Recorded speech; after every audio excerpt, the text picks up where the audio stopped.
Hi folks, I'm Jason Reinhardt. I'm a research forester with the U.S. Forest Service Rocky Mountain Research Station. And there's been a lot of talk today about targeting and about defending the core, and I'm going to talk a little bit more about that, but in the context of conifers specifically. So the sagebrush conservation design effort in general has done a lot of the legwork to help narrow down conservation priorities at a strategic level. But even with core sagebrush areas being identified and this really well articulated defend the core strategy, we're still talking about an area on the order of tens of millions of acres to consider for different management decisions. So there does remain a need for specific tools to prioritize management actions for specific things like conifer management. And so that's what I'm going to talk about here. And so I think this has probably been mentioned 5 or 6 times now at this point, but the extent of pinyon juniper woodlands has been expanding since the late 1800s. The amount of that expansion and the rate of that expansion varies a lot depending on how you quantify these things and which region you're looking at. But broadly, if we look at the land fire data, for example, we see a 55% increase in pinyon juniper woodland from the 19th century to today. And a lot of that expansion has occurred at the expense of sagebrush ecosystems. So it shouldn't really be too much of a surprise that conifer has been identified as the second leading cause of decline in ecological integrity in these ecosystems behind invasive grasses. So we're looking at rates of degradation on the order of 1% of the biome per year.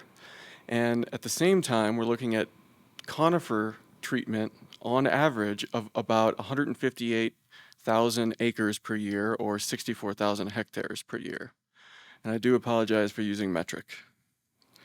So the thing that's really underscored here is that we need to be really, really efficient with the resources that we do have if we are going to be successful in defending these core sagebrush areas. So in pursuit of that goal, in pursuit of trying to make ourselves more efficient and developing tools that can get us towards doing that, we set out to create a biome-wide spatial prioritization for conifer management in sagebrush systems.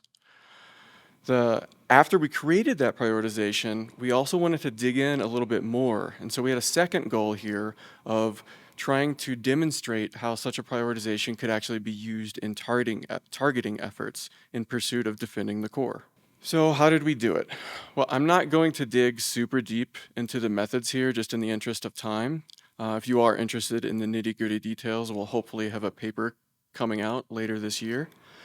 But broadly, we used multi-criteria decision analysis to put together this spatial prioritization for conifer management. And we did this by seeking input from the broader sagebrush conservation design team. And to do that, I essentially sent out a questionnaire almost a year ago today, now that I think about it. I sent out a questionnaire to the sagebrush conservation design team and asked folks to rank the relative pairwise importance of all of these different inputs that went into this prioritization. I then collected those responses and I derived the weights that ultimately inform this prioritization using an analytical hierarchy process. The inputs that ultimately went into this were just 4 pieces, and we really wanted to keep this as parsimonious as possible, so we didn't want to add too many more. So the 4 pieces that went into this were a version of sagebrush ecological integrity that was put together for this analysis, a invasive annual grass piece that was put together specifically for this prioritization as well, that combines both invasive annual grass cover, but also potential risk from 5 different invasive grass species, and that it was incorporated by bringing in the inhabits models for those 5 species. We also incorporated connectivity in the form of the landscape structural connectivity layer that Dave Theobald and others had put together. And then finally, we had our conifer piece, of course, and this includes not only existing conifer cover as determined by remote sensing, but also the risk of conifer expansion for areas nearby the leading edge of pinyon juniper woodlands or patches of pinyon juniper on the landscape. So once we put this prioritization together, we wanted to dig in a little bit more and look at targeting. And so this is kind of a quantitative thought experiment that we ran here. So the first thing we did was we simulated conifer treatments across this biome. And the units of area that we were working with were really based around those average annual treatment acreage, so that 158,000 acres per year on average. And so that's kind of our business as usual scenario. So we built 4 scenarios for conifer treatment. We have our business as usual scenario, a scenario where we doubled that acreage to represent kind of an increase in conservation investment. And then we have 2 scenarios that are essentially the same, but running over 10 years of time instead of a single year. So we're treating 10 years worth of conifer at once. And we prioritize the distribution of these conifer treatments across the landscape by essentially going to our prioritization and then working our way down from the top, the highest priority areas to be treated, and working our way down until we hit our area quota that we're looking for. So once we had these conifer treatment simulations, we wanted to evaluate how well the prioritization actually did in terms of putting them where we wanted them. So the whole goal that we're interested in is trying to defend these cores. So how well is this prioritization actually directing these simulated treatments into cores? So we compared our prioritization informed treatment scenarios with kind of the current practices rate of conifer treatments being placed within cores, which is about 23.8%. And then once we had those within core targeting percentages, we could use that to estimate in years how long it would actually take to treat the highest priority conifer areas within core sagebrush areas and all priority areas within core sagebrush areas. And finally, the last thing we did was evaluate how these simulated conifer treatments could actually affect SEI and whether or not it meaningfully resulted in meaningful improvements. So this here is the biome-wide conifer management prioritization that we produced using this analysis. So here on this map, the it's kind of washed out on this screen up here, but these brighter colors, kind of the greens to yellows, represent the higher priorities for conifer management, and the dark colors represent lower priority areas. And one of the things that pops out right away when you look at these results is that the distribution of the highest priority conifer areas is really tilted towards the east side of the biome here, particularly east of the Rockies. And this does represent a little bit of a departure from what has been happening in terms of conifer management in this biome in the past couple of decades. A lot of that work has been focused heavily in the Great Basin. That's not to say there's not still high priority conifer areas in the Great Basin. There's still plenty of that in the northern part of that ecoregion. But a lot of the shift has been to the east here, which is an interesting result. When we dig in a little bit further, and we were specifically interested in the absolute highest priority areas here, we looked at those highest priority areas and we defined them as the top 3 deciles of that prioritization distribution on non-zero values. And so on this map, they're outlined in dark purple, if you can believe me that that's what that is. And those are just like kind of the darkest areas that are distributed throughout the biome. Those are the highest priority areas. These areas are overwhelmingly located in 3 states, Wyoming, Montana, and Idaho, although there are lesser amounts in Oregon, here in Nevada, and in Utah. But I think things get really interesting when you kind of dig into how these highest priority landscapes break down when you look at ownership and land management patterns. So we found that 78% of these highest priority areas for conifer management were either managed by the BLM or they were privately owned. And you can see the specific breakdown in this table here. Of that BLM land that breaks out here, 80% of it is in just 3 states, Wyoming, Idaho, and Montana.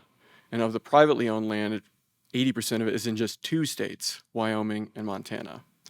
So the distribution of these highest priority areas is really top heavy in a couple different senses, not only who's managing the land, but also which states it's kind of falling into. The other interesting result that pops out here is if you look at the state agencies on this table, despite them only managing about 11% of these really high priority areas for conifer management, they seem to manage a proportionately large amount of the top 2 deciles here, so the 9th and 10th decile of priority here. So a lot of the really highest priority areas for conifer management, for whatever reason, are managed by state agencies, despite them managing less overall. So given this prioritization, we wanted to dig in and figure out how effective this could be at targeting treatments. So we ran our simulated conifer treatments. And what we found in general is that the distribution of conifer treatments generally followed the distribution of those highest priority areas for conifer treatment across the biome, as we would expect. So again, we see BLM and private popping out at the top here.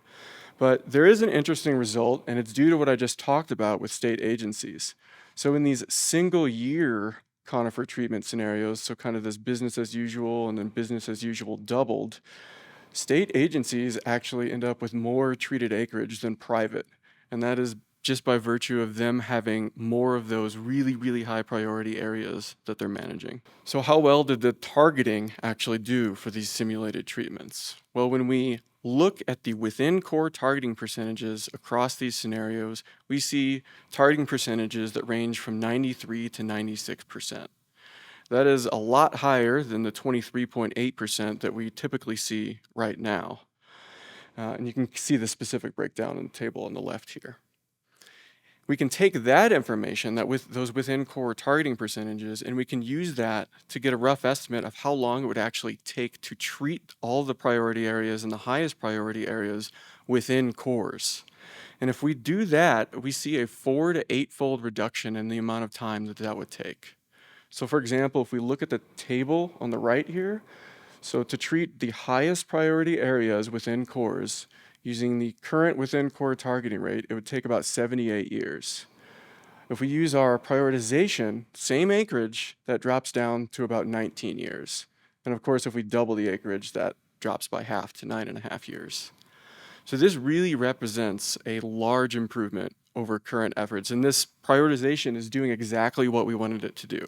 It's directing management into cores, but it's doing it in a way to prioritize the areas within cores that will get the most conservation benefit from. So the last thing we did here was evaluate how these simulated treatments affected SEI. So in general, what we found is that as you increase the area to be treated, so as we go across the columns here in our scenarios and more area gets treated, we see more and more SEI improvement, exactly what we would expect.